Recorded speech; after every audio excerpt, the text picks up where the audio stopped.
നിങ്ങളുടെ favourite shows ഇനി ഒരിക്കലും മിസ്സാവില്ല. ഇപ്പോൾ C5 കാണും നിങ്ങളുടെ ഫേവറേറ്റ് ഷോസ് തികച്ചും സൗജന്യമായി. ഞാനും അച്ഛനും അറിഞ്ഞത് അർച്ചനേട്ടത്തി പറഞ്ഞിട്ടല്ലേ, അല്ലാതെ നമുക്കൊന്നും അറിയില്ലല്ലോ. ഏട്ടത്തി പറഞ്ഞത് തൊണ്ട തൊടാതെ വിഴുങ്ങാൻ എനിക്ക് കുറച്ച് ബുദ്ധിമുട്ടുണ്ട്. എനിക്ക് അർച്ചനയ്ക്ക് ഒരു കുഞ്ഞ് ജനിക്കുമ്പോഴുള്ള അവളുടെ സങ്കല്പമാണ് ഈ മോളിൽ അർച്ചന നിറവേറ്റിക്കൊണ്ടിരിക്കുന്നത്.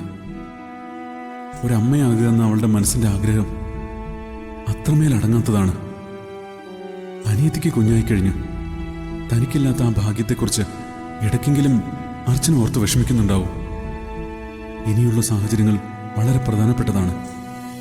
അർച്ചന അമ്മയാകില്ലെന്നുള്ള സത്യം ചിലപ്പോൾ ഞാൻ തന്നെ അവളോട് പറഞ്ഞു പോയിന്ന് വരും.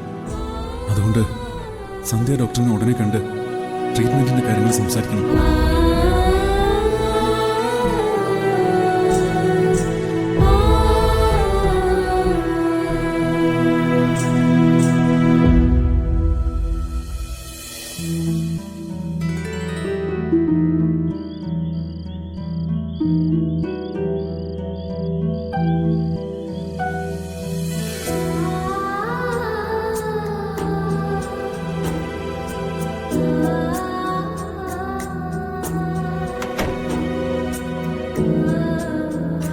അങ്കിൾ,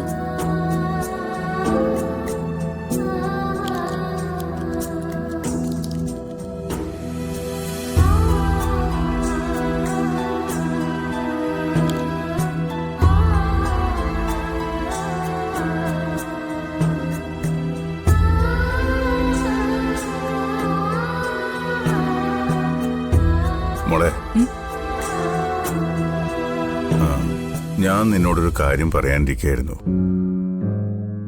വേറൊന്നുമല്ല, ജീവിതമാകുമ്പോ ചില ഇഷ്ടങ്ങളൊക്കെ നമുക്കുണ്ടായി എന്നും അത് നേടിയെടുക്കണമെന്നൊക്കെയുള്ള വാശിയും ഉണ്ടാവും. ഒരിക്കലും തിരിച്ചു കിട്ടില്ല എന്നറിഞ്ഞിട്ടും പിന്നെയും അതോർത്തും അതിന്റെ ബാക്കിയായി ജീവിക്കുന്നതൊക്കെ ആത്മഹത്യ ചെയ്യുന്നതിന് തുല്യോ.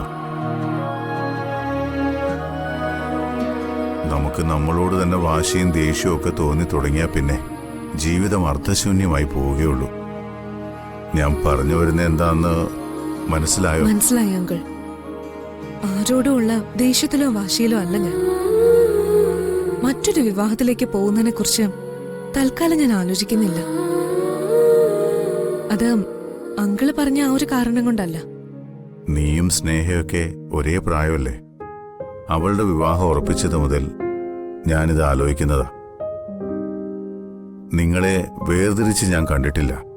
വിവാഹപ്രായമായിട്ടും നിന്റെ കാര്യത്തിലൊരു തീരുമാനം ഇവിടെ ആരും എടുക്കുന്നില്ല എന്ന് നിനക്കോ അവന്തിയേക്കോ തോന്നരുത് എന്ന് കരുതിയാ ചോദിച്ചത്. അങ്ങനൊരു തോന്നലില്ല അങ്കിൾ. ഞാൻ എന്നെ തന്നെ ഒന്ന് പാകപ്പെടുത്തി എടുത്തിട്ട് അങ്കിളിനോട് പറയാം. ഇനിയും എനിക്ക് അബദ്ധങ്ങളൊന്നും പറ്റരുതല്ലോ. അച്ഛാ,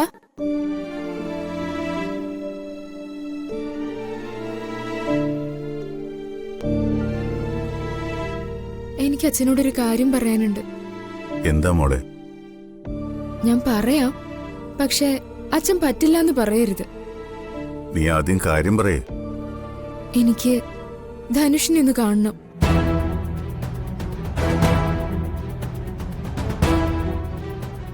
ജയിലിൽ പോയി ധനുഷിനെ കണ്ട് എല്ലാത്തിന്റെയും സത്യാവസ്ഥ എനിക്ക് അറിയണം.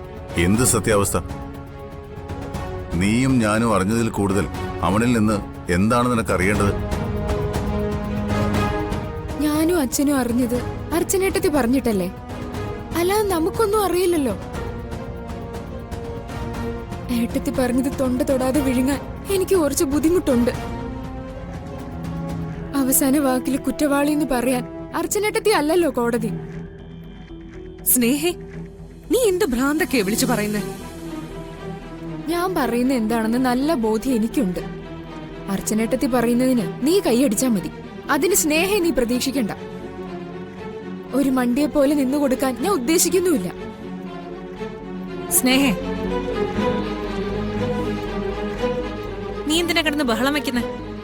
ബഹളം വെക്കുന്നതല്ല, എന്റെ ഒരു കാര്യം ഇവിടെ ആരും സമ്മതിക്കുന്നില്ല. നിന്റെ എന്ത് കാര്യം? അവൾക്കിപ്പോ ജയിലിൽ പോയി ധനുഷിനെ കാണണോന്ന് അവൻ പറയുന്നത് കേൾക്കണം പോലും. എന്താ ചേച്ചി സമ്മതിക്കോ അതിന്? എനിക്ക് അതിന് എല്ലാവരുടെയും അനുവാദം എന്തിനാന്നാ മനസ്സിലാവാത്തെ. ഞാൻ അവിടം വരെ ഒന്ന് പോകും, ധനുഷിനെ കാണും, സംസാരിക്കും, തിരിച്ചു വരും. അവൻ എന്നോട് പറയാനുള്ളതൊക്കെ എനിക്ക് കേൾക്കണം, എന്നിട്ടേ ഞാൻ തിരിച്ചു വരൂ. മോളെ, നീ പറയുന്ന ആവശ്യന്യായമാണ്. അർച്ചന പറഞ്ഞതൊക്കെ ശരിയാണെന്ന് നിനക്കൂടി ബോധ്യമാവണമെന്ന് നീ ചിന്തിക്കുന്നതിൽ തെറ്റൊന്നുമില്ല. ആര് പറഞ്ഞു തെറ്റൊന്നുമില്ലെന്ന്?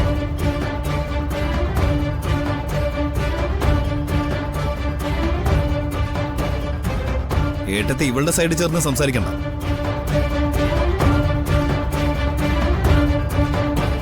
അവനോടുള്ള ബന്ധം തുടങ്ങിയപ്പോ മുതൽ ഞാൻ അതിൽ നിന്ന് വിലക്കിയതാ. അന്ന് നീ കേട്ടില്ല. അതുപോലെ ഇന്നും കേൾക്കാതിരിക്കാനാ ഉദ്ദേശമെങ്കിൽ അന്നത്തെ പോലെ ഞാൻ മിണ്ടാതിരിക്കില്ല.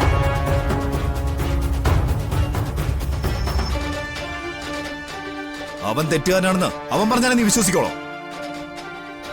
അങ്ങനെ നീ വാശി പിടിക്കുകയാണെങ്കിലേ ഞങ്ങൾക്കും വാശി കാണിക്കേണ്ടി വരും.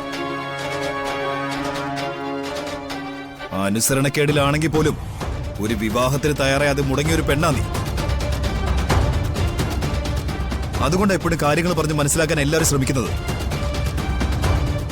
അല്ലെങ്കിൽ നിന്നെ അനുസരിപ്പിക്കാനും പറഞ്ഞ് മനസ്സിലാക്കിക്കാനും എനിക്ക് നന്നായിട്ടറിയാം.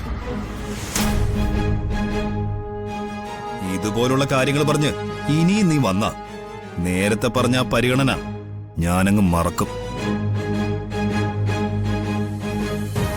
നിന്റെ മുറിയിൽ തന്നെ നിന്നെ പിടിച്ച് പൂട്ടിയിടേണ്ട അവസ്ഥ നീയായിട്ടുണ്ടാക്കാതിരുന്ന നിനക്കൊള്ളാം.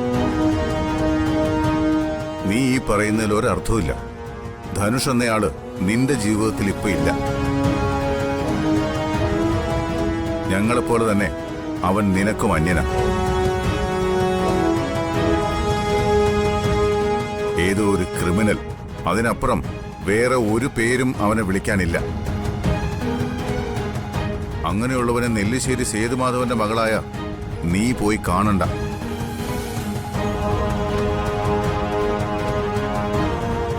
അറുത്തുമുറിച്ച് കളഞ്ഞതിനെ നീ കൂട്ടിയോജിപ്പിക്കാനും ശ്രമിക്കണ്ട.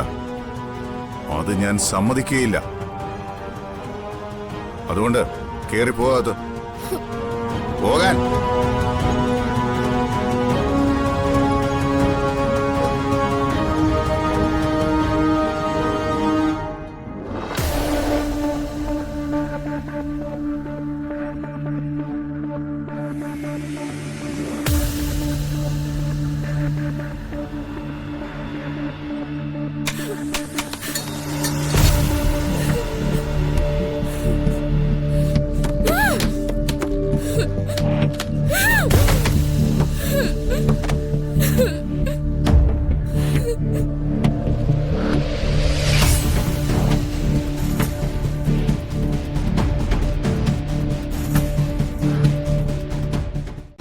ഡൗൺലോഡ് ചെയ്യൂ C5 ആപ്പ്. കാണൂ എല്ലാ എപ്പിസോഡുകളും സൗജന്യമായി.